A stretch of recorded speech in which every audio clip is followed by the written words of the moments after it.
mufaro mukuru. Jesu ari pakati penyu ngatifare Mose.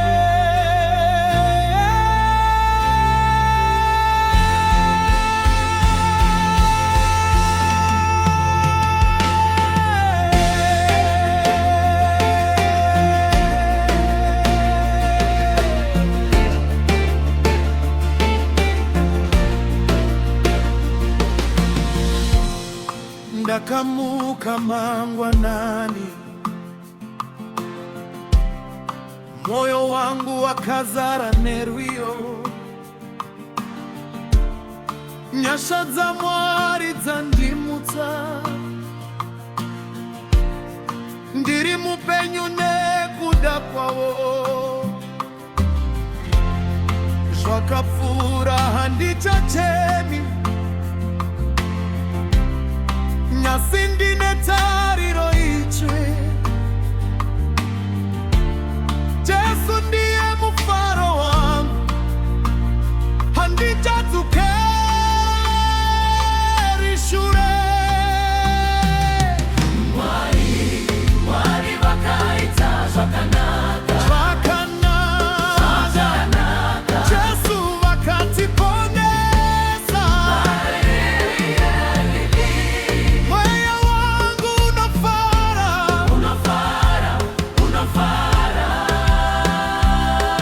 ngatirumbidze idzi tarava. Mwari vatiitira zvakanaka, mufaro mukuru, mufaro mukuru. Jesu ndiye mufaro wetu. Tambai Mose, imbirai Mose, maoko muneno mumurumbidzei.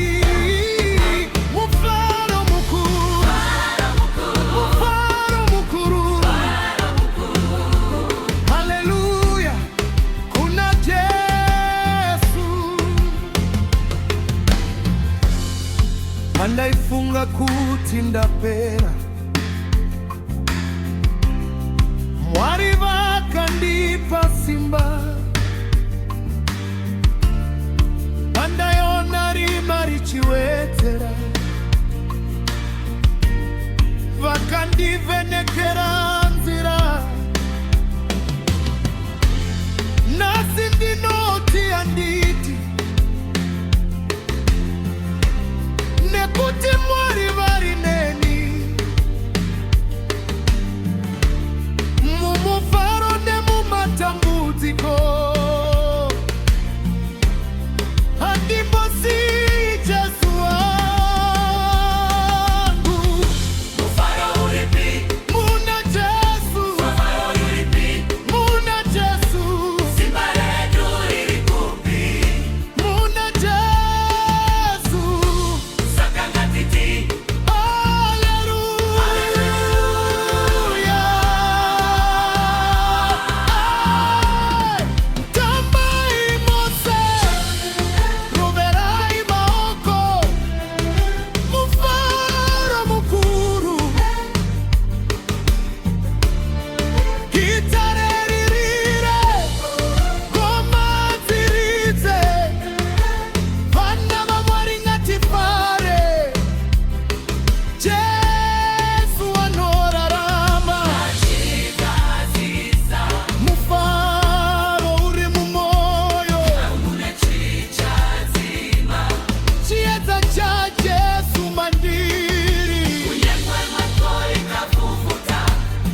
sifa